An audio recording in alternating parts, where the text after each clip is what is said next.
Hey, what's going on? It's your boy Cameron Abbott, the unsexiest comedian that you know and the man whose face is built for radio. Now you're probably wondering, Cameron, I just watched this video of you where you said you were going to be talking about Sony, but it wasn't in the title and it wasn't in the description. In which case I'd say, you definitely didn't watch all the way through. And there's a reason for that. Because I realized that video was getting way too long in the tooth. And I don't want to edit it. So, this is a brand new video. We're going to be talking about the reactions from the Sony Conference. Unlike the Ubisoft Conference, I'm not waiting a little bit longer for it. This is right after. Caught a few other people's reactions, kind of get the temperature of the water and where people are at with it. So I kind of have a basis of where I'm going to come at it with, because I do have my opinions on how the show went. Something I will say is that a lot of people had a gut reaction of being very underwhelmed, and I get that. There wasn't... Sony's conference didn't have a punchline. But I suppose before we get into that, I should go ahead and launch into this. You can follow me at Unsexiest Comedy, and this is the Knotty Gamers channel where we talk about video games. We go in depth on it. We talk a little bit more below your general surface kind of level analysis, just on an amateur level. But we do take time to kind of dig a little bit deeper. But for E3, if you can't tell by this awful ratty undershirt that I'm wearing that I tore the sleeves off of because they had holes all over them and was tearing off at the seams, this is a very unorganized, very laid-back type of reaction. You are literally getting my raw reaction from the Sony conference at this point. And so I do want to talk a little bit about that. So Sony, I think, did a great job. There's just one problem. They did a much better job the past 2 years. 2 years ago, they slew it. They killed it. They just laid waste to all competition at E3 2 years ago. Last year was Microsoft's year of coming back swinging, saying, we got the Scorpio, we're good to go. Like, we are breaking into a mid-tier, generational thing, and our stuff is so powerful, we're going to make you decide not to put your PS4 Pro announcement here. Until you can go back to the drawing board and figure out what are the last few things you can do to make it tolerable and better. At which point, I will say, Microsoft killed it last year with their we're here to talk about this system that's going to be coming out, but outside of that, here's games. We're embracing the fact that we are a Microsoft company. This is no longer the Xbox show. This is the Microsoft showcase, or Microsoft briefing, rather, they call it. And this is all about the Microsoft family. So we got the family of consoles, we got the family of PC, Windows 10 PCs. Games are crossing over. And they killed it last year with that. They kept doing it this year. Sony came back last year, Sony had their conference last year, and they said, listen, we're not here to talk about systems, we're just here to talk about games. And they put it all out there about all these great games. Couple of things that didn't carry over to this year that I think should have. And they should have not saved it for their pre-show. This year, I think it was very detrimental that they had a pre-show. The pre-show was cool because it showed off games like Ni no Kuni. It showed off other games that were really awesome. Things like Undertale coming to the PlayStation consoles. That's amazing. You have so much going on in the pre-show that everybody's like, well, they probably had to save room for all them announcements. No, they kept it tight. It was about an hour long. Sean Layden actually came out and said, hey man, talk about an hour of great games. And it's like, oh yeah, that was an hour. I think Andy Cortez, I was listening to him and he picked up on that and I had to agree with it. I didn't realize actually that was an hour. I thought it was shorter than that. But the fact that it took an hour was pretty good. To shout out to Ali Mushka, I'm sorry Bloodborne 2 wasn't announced. It's a tough one. I think we all wanted it. But we know that From Software is something to do with the new Shadow of the Colossus remaster. Let's talk about that for a second. Shadow of the Colossus, which had an HD redo, had its hair and makeup done for the PS3 generation of console, with the Eco Shadow of the Colossus collection. They're doing it from the ground up. It looks like the game is just not retextures. It looks like it's a rebuilt game. I know it's not the most popular game out there, but it's a game that I love. It's a game that was the first time that I actually had to ask myself, I think maybe games are art, and it's a weird thing to think of that way, because it's an older game. We're talking PS2, but Shadow of the Colossus is a game that my buddies and I had one friend who owned it, and he would literally bring by his PS2 and bring it to like just hangouts and just be like, "Hey guys, we're gonna just." He's like, "I'm gonna. Somebody want to play Shadow of the Colossus?" And lo and behold, somebody new hadn't heard of this game before. Sometimes they weren't even people that played video games. And we literally sat them down in front of it, and we'd watch them play, and we'd watch them explore the world. We'd watch them take on that first Colossus, and like just try to figure it out themselves. And seeing people who had that kind of gaming intuition to know, okay, these are the noticeables, these are the ticks and the little mechanical signs of that there's a mechanic here that I can use to access it and advance forward. Seeing that through somebody who doesn't know that eyes was anxiety driven, like just ridden and just almost painful to watch. But to see them, the aha moments, the click moments, amazing. Feeling the aha click moments when you're playing Shadow of the Colossus is something phenomenal, because this isn't a game that gives you a tutorial. These are not quick time events. You have to gauge your stamina. You have to gauge your grip strength. You have to gauge your health, all the while you're climbing these monstrous beasts. There's no details on it, which is unfortunate. I think they should have said something about putting in the 8 additional colossi that were cut from the original. I think that would have been a cool thing to end on. Saying, hey, you know those colossi that you guys all know about, right? The ones that never made it into the game? They're in there now. Check it. That would have been cool. But alas, From Software, their name popped up on it. I actually saw when it was first starting, my first thought was, oh, are they redoing something that they had done before? Because it didn't feel like Bloodborne.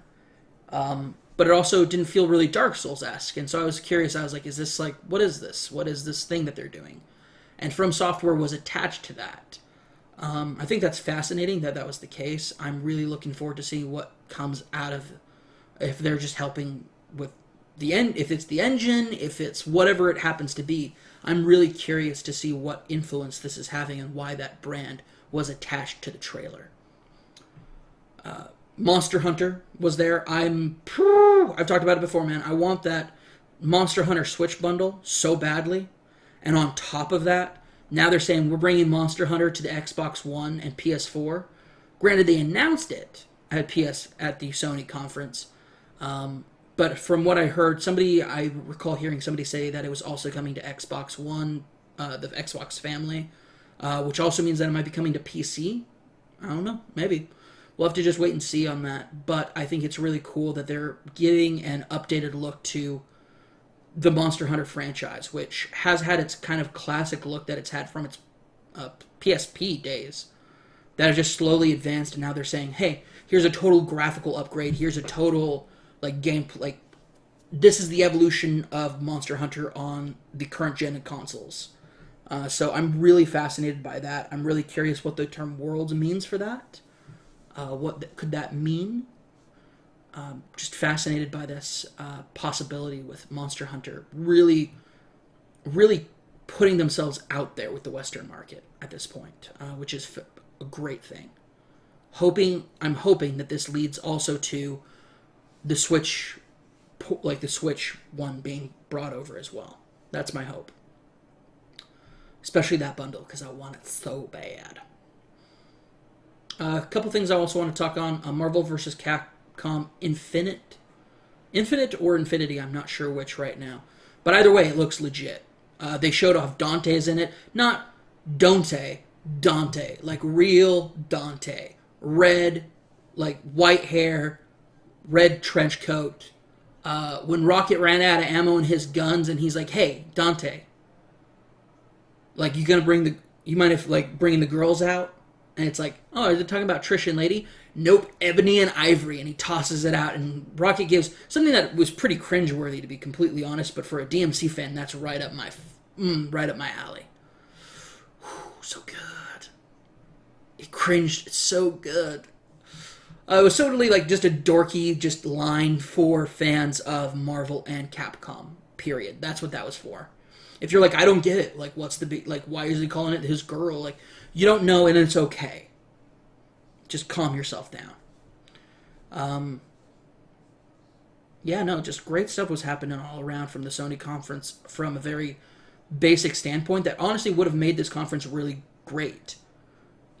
Probably top level of the conferences at E3 this year.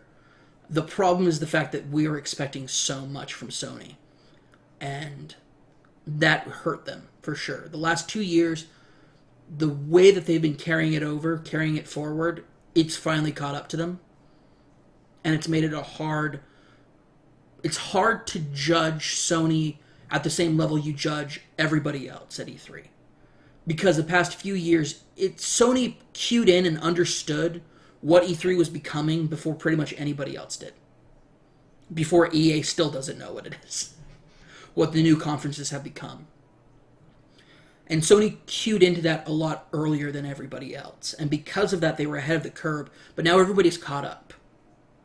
And so now there's an actual, not only that, but also Sony stalled because they announced all they have coming out for their big first-party stuff is DLC stuff that's coming out later this year because those games just came out. One came out last year and the other came out earlier this year. And these are big DLC packages that are coming. And so I'm not surprised at all that those were the only things with this year's dates confirmed on it. Outside of Marvel vs. Capcom is coming. We already knew that, though. Although there's a story demo that came out today that I'm going to be checking out later. I'm really curious about that, as you can tell. Man, there's just a lot of great stuff that seems to be coming out this year. Tons of VR stuff. Just tons of VR stuff. I'm going to brush over that real quick because I don't know VR as well as I probably should. But they announced a bunch of stuff for VR was coming. Slapped a bunch of release dates on stuff in the pre-show. During the show, however, a lot of big release dates were missing, and if they did have any sort of date attached to them, it was a window. So, which is fine. I'm actually okay with that, but I know a lot of other people aren't. They wanted confirmed hard dates, and I don't think that's wise at E3. E3 is not the show for the consumer. It's the show for the business people. And they put on a great presentation for us, the consumers, but for the business people don't need to know the confirmed dates. They just need to know a window so they can know when to put up the displays. That's all there is to it. There's other stuff that goes into that, of course, but realistically looking, if you want the hard release dates, PSX, that's when it happens. But I digress. Once again, this video's gone long in the tooth because there's just so much to talk about. These are literally probably, aside from Microsoft, which because of the crossover with Windows 10 platforms, that's what I think brings their presentation up to the next level, because even though they weren't talking about it, you know from when they talked about it last year and from the displays that they were having and little pre-rolls on a lot of the video games that it was coming to Windows as well.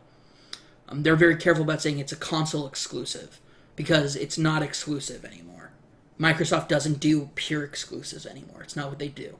They recognize that the Microsoft brand is their brand, and the Xbox is a machine that lets you play Windows games.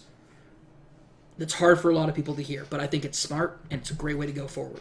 Especially since the the Xbox seems to be a very low-key PC, which is pretty much just what it is. I wish it was modular, but if it was modular, you're probably looking at it being closer to $700 to $800, so I get it.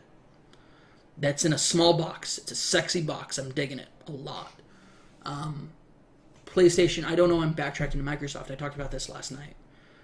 But I do want to wrap up by saying Sony had a really great conference. Tomorrow is Nintendo's conference, and that's the last conference. After that, it's just people's E3 coverage overall, just what they're seeing on the show floor, so there's going to be a lot more announcements coming in, but no more reactions after tomorrow. So I want to thank you guys so much for watching. If you like this video, hit the thumbs up. If you disliked it, just it's okay. You don't have to hit the thumbs down unless you really want me to get the message that you're like, I really hated this. You're a terrible host. You're not wearing any sleeves. Like, who do you think you are?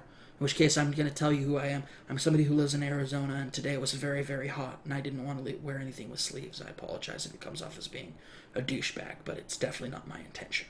I appreciate your understanding. If you still want to leave that thumbs down, okay.